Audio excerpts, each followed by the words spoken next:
So they just hired David Culley. He's 65. He's been in the NFL 27 years as a coach. He's never been offered a coordinator job. That's the new coach. Tim Graham, who covers the Bills, a Buffalo sports writer, chatted last night with somebody who worked closely with David Culley when he worked in Buffalo. Tim Graham said, "What kind of a head coach do you think he'll be? He's an awesome person." Silence. What about as a coach? Terrific guy. What impact did he have in Buffalo? A great guy. Silence. Folks, late bloomer is overrated. In comedy, there's one exception, Rodney Dangerfield. The great comedians, Dave Chappelle, Chris Rock, Seinfeld, Jon Stewart, were noticed in their early 20s and crushing it by their late 20s. In American Idol, ever notice the stars are young? There are no late bloomers. John Madden would be one of the all-time great coaches, but Madden, former coach of the Raiders, had an intense fear of flying. So he retired early to be a broadcaster where he took a Winnebago, the Madden mobile, around the country. John Madden was brilliant. He was hired at 32 as a head coach of, at the time, the Raiders, a marquee franchise. Nobody hired people in their early 40s. Madden got it at 32. Andy Reid, a head coach at 40. Belichick, 39. Saban, 36. Urban in his 30s. Tomlin, early 30s. Don Shula, early 30s. Everybody in America, every industry, mine, yours, NFL, is seeking great young talent. Nobody slips through the cracks for 35 years. I'm sure he's a terrific guy. This is a bad hire. Never been offered a coordinator. It just doesn't work that way. It just does not work that way in the NFL. Sean McVay had teams vying on him. Shanahan, teams vying on him. Tomlin, Shula, Belichick, Andy Reid. That doesn't mean you can't be fired. It can be a bad fit. Pete Carroll was. He got hired again. He was fired. He got hired again and again. Like, come on, man. This is the late bloomer thing, and I get it. Maybe this is a bad organization that just kept hearing no thanks. That's what happened here. Houston, people wanted Eric Bieniemy to get it. He should thank his lucky stars he didn't take it. He was smart enough to not take it. This is a bad organization. They were left with this coach. This was not their first choice. They got 2 words for the last 3 weeks. No thanks. And you're wondering why Deshaun Watson wants out. This is what they get. He's a nice guy. A lot of nice guys. Joy Taylor with the news. No. Turn on the news. This is the Herdline News. Well, we're here in Los Angeles, and the Rams were not the team that we talked about quite as much as we did about the team that didn't do as well, which was the Chargers, because they have their franchise quarterback, and the Rams franchise quarterback, Jared Goff's position as the starter is not very secure heading into the 2021 season. I heard this. There are rumors that he could be moved this offseason, but if he is not traded, there will reportedly be an open competition in training camp between Goff and his backup, John Wolford, for the starting job. Okay, so that's fine. Why does this make the press?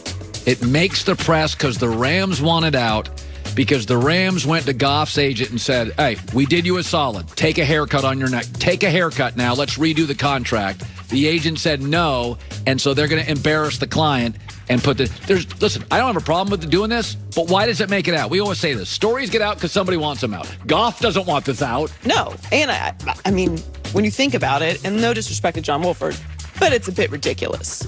Yeah. Jared Goff is obviously better than Wolford. Anytime a backup quarterback comes in and does anything different than the starter does or has some sort of spark, everyone falls in love with the backup quarterback. It happens every single time. Yeah. Every single time. Unless it's just an absolute superstar. It's Patrick Mahomes. But if Patrick Mahomes wasn't playing that well, there would be some way that Chad Henne would have some fans. Ryan Fitzpatrick is the best backup quarterback in the league. A third of the NFL is vying for Matt Stafford. Nobody's vying for Ryan Fitzpatrick. We fall in love with the backups, but there's a reason they're backups. Every single time.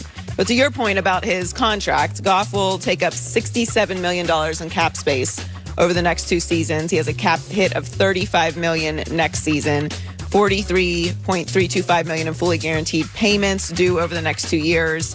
The Rams would face a $65.2 million cap hit if they move on from Goff this offseason. So, yes, they're very tied up with this contract. Now, I didn't hate this contract when it was first signed. Everyone kind of freaked out about it. You have to pay your franchise quarterback. That's how it goes. Yeah. But you also have to perform if you're the franchise quarterback as well. And if you're going to need a bunch of pieces around you and you're going to basically handicap the franchise moving forward, then, it might be in your best interest to wiggle around. Now, again, it's not our money we're talking about here, so maybe if we're Jared Goff, we're like, no.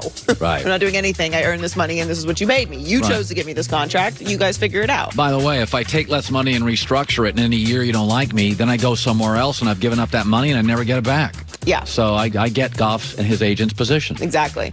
So Phillip Rivers is retiring, and the Colts have to fill their starting quarterback position next season, and owner Jim Irsay is looking forward to that opportunity. It's not, how do you solve the quarterback situation? Boy, is that a tough problem. Isn't that going to be hard? No, that's opportunity. I see this as opportunity. It can go in a lot of different directions, and we just have to make sure we go in the right direction without setting ourselves back as we pursue the new quarterback frontier. Can I get that chair? I know. This set. I just realized I needed to upgrade my home studio. Very Game of Thrones. It was. Well, it's the Iron Throne. He's right. They have a wonderful opportunity here, and they have to get it right. They are a team.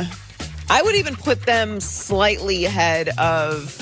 Well, yeah, I would. I would put them in slightly ahead of the Dolphins because they made the playoffs this year. So the Colts are in a position to win right now. They have everything in place. They just need a franchise quarterback. Oh, yeah, there's no question. And they'll, it's interesting with their contractual situation. Do they want to, when you're in that Super Bowl window, and they are because they're really good and really young and really talented, do they really want to draft a quarterback and grow with him for 3 years? Or do they want to go in the market and get a Garoppolo or Stafford who have their issues, but you don't have to teach them how to play quarterback in the NFL? If I'm the Colts, I'm going all in. We talk about Super Bowl windows all the time. We talked about if their Super Bowl window is open, halfway closed the other day. It's open, but it closes very quickly. A lot of things change very quickly. I mean, the 49ers were just in the Super Bowl, and now they're talking about moving off of Jimmy Garoppolo. Things change very quickly in this league. They're 9th in scoring, 10th in total offense, 10th in scoring on defense, 8th in total defense. They're set. And they have some stars: Michael Pittman, Quentin Nelson, Darius Leonard, DeForest Buckner, T.Y. Hilton, Jonathan Taylor. Yep. They have a lot of pieces. You just have to get somebody who can come in right now and start making things happen. I'm with you. I don't see Deshaun Watson going there. I would have loved to see Carson Wentz go there, but it seems like the Eagles are going to hang on to him. I think Sam Darnold is not a bad choice, and I also could see Jimmy Garoppolo going there as well, although Matthew Stafford may end up there. So finally, the 76ers have started with an Eastern Conference best 13-6 record in Daryl Morey's first season as team president.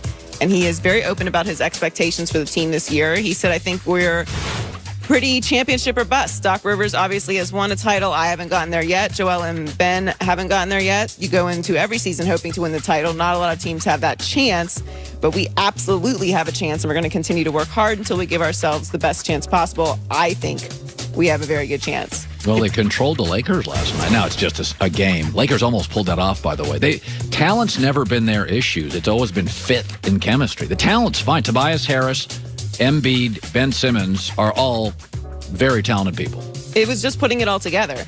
Tobias Harris had 24 points, 7 rebounds, and 3 assists last night, including hitting the game-winning shot. Joel had 28 points, 6 rebounds, 4 assists, and Ben Simmons added 17, 11, and 10. It was a really complete game last night. If they can continue, if they can be consistent like this throughout the season, I don't see why they can't. I still think that the Nets in the end have more talent, higher level talent, maybe not a more complete team, and obviously have to still continue to work on their chemistry as well. But I like that Daryl Morey said this because it is championship or bust. I don't like when teams have this type of talent on their team, and it's what kind of the mantra was in Houston for a while. It's like, we don't win a championship, that doesn't mean it's not a good season. No. If you have high-level talent on your team and you don't win a championship, it is not a good season. If you're rebuilding, if you've just drafted the newest young star and you've got to develop him, okay, the expectations can be managed. But this is a failure if they don't end up winning a championship. Well, you've got two elite players. Let's just say you have a star in Embiid, and you have two really talented guys in Tobias Harris and Simmons. And in the East, that should be no worse than like a 2 seed. I mean, it really should be. I mean, they're number one in the East now. Yeah, they should be in the Eastern Conference Finals. Yeah, Miami, Boston, U, Brooklyn. That's who should be battling. Everybody else is looking up at that. Yeah. Joy with the news.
Idol.